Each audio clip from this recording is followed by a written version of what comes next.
Okay, I want to talk about sharpening systems. There's a bunch of different sharpening systems that you can use to sharpen spoon carving knives, but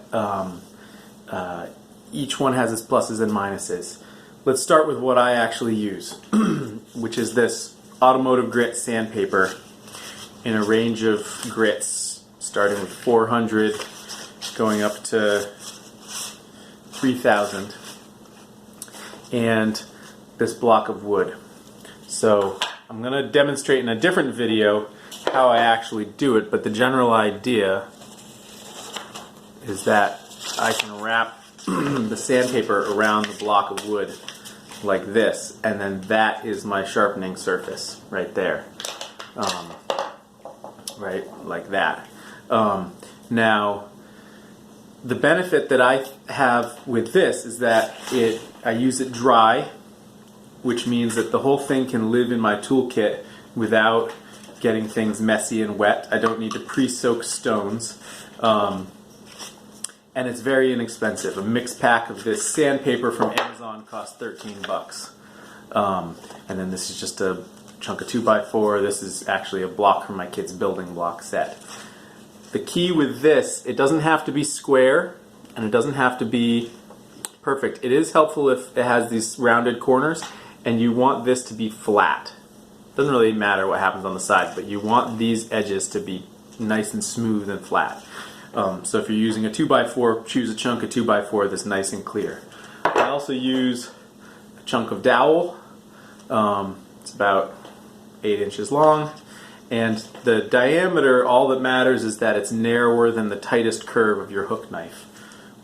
So for me, that sandpaper, this dowel, and this block of wood is all I use to sharpen my tools. And the nice thing about it is that it's portable, it's easy to use, it removes one more excuse that I would use to keep myself from sharpening when I needed to sharpen.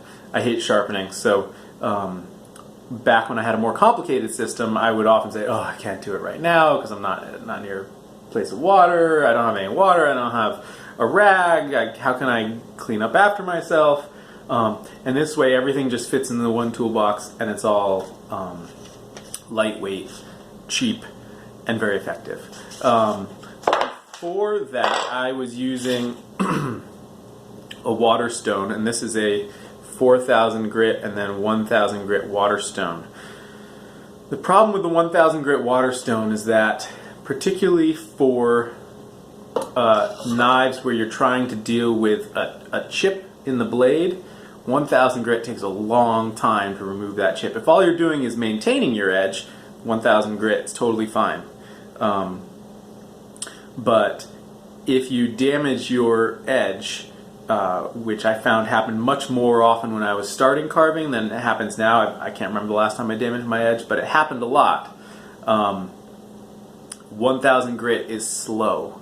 The other thing that happens with water stones is that they have a tendency to dish over time. This is a new one, so it doesn't have any dishing, but the one I had since I was a kid has a lot of dishing. And that really keeps you from establishing the perfectly flat bevel that you need on your spoon carving knives. Now, you can flatten water stones with a diamond plate. They make diamond plates that have those polka dots all over them, where you can see the plastic through the diamond plate. Those polka dots, even though those are less expensive, I would recommend that you splurge and buy the heavy. It's quite heavy, and also probably twice as expensive, this continuous grit diamond plate. This is DMT brand. In part because where those polka dots are, I was experiencing when I was using my old diamond plate, which had those polka dots, and I was using it to scrub back the bevels, I was experiencing these little micro tears in the edge, and what I think was happening was every time the edge encountered the edge of one of those polka dots, if it didn't match up just perfectly with the diamonds at that spot, or if the edge was sticking up just the tiniest little bit, it tore a little bit at the edge. So I was experiencing these problems when I was flattening my bevels using the old diamond plate, and those went away when I switched to this diamond plate. Now this diamond plate I don't really need to use anymore because my Sloyd knives that I use now are from Matte White, and they have a hollow grind. So I no longer need to use a diamond plate to flatten the bevel because the bevel is actually hollow. But when I was using Moro 106s, I did need to use this diamond plate to flatten the bevel probably every 6 months or so, and I described why in the previous IGTV video. So then I got interested in, well, what if I use ceramics so that I don't have to use sandpaper? So I bought these little ceramic blocks, and I immediately thought, well, I can't sharpen them on the edge because it's too fine of an edge, but I can't hold it like this because I'll cut the sides of my fingers. So I took a wooden block and cut a little insert into it, so if that fits like that, and then I can sharpen just like that. Here's what I found with the ceramic. While you don't need to soak them in water the way you do a water stone, they're a harsh and unforgiving substance to be sharpening with. And the way that the sandpaper kind of bellies up here just a little bit, I mean, I don't want it to be a lot, so I pull it down like this, but there's still a little bit of give in that. I find that just works really nicely to make sure that I get a consistent push against the bevel of the Sloyd knife when I sharpen this way. And the ceramic blocks were just, I didn't like how they felt. They felt cold, they felt hard, they felt unforgiving, and I wasn't getting the results that I wanted to get with them. So I've continued to suggest that people try the sandpaper. Now, you can use sticky back sandpaper. It's just expensive to buy, and you have to know which grits you really want. So to buy, a roll of sticky back sandpaper it's just more money than to buy the loose pack of paper, and I find that it works just great. But either way, sharpening is all about making sure that your edge is truly flat on whatever surface you actually are using. Actually, this is the better edge. So you want to make sure that your edge is actually flat on that surface, and then it's more about your technique.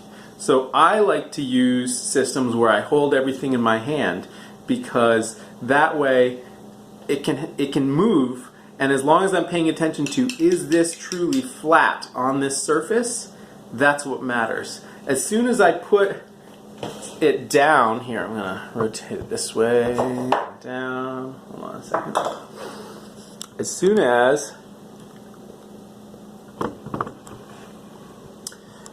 as I put it down on a surface, and I'm trying to use two hands on the surface, that is tempting, because then you think, oh, I can be more precise this way because I'm using two hands, and in some ways you are. On the other hand, it means that there is only one exactly correct motion to make. Whereas when I do things in my hands, there's only one correct relationship between the blade and the block, but there's a million ways that you can achieve it, as long as you're paying attention to, is that blade actually flat on the block. So that's why I like doing everything in hand rather than create a flat surface, because I find it just more forgiving.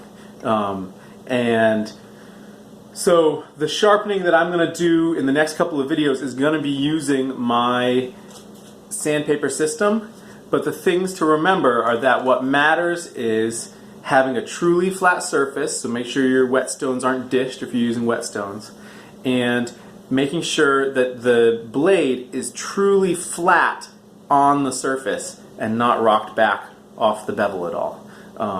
And I find that easier to achieve by holding everything in my hand and then paying attention to, is this bevel actually flat, and that connection between the bevel and the sharpening surface.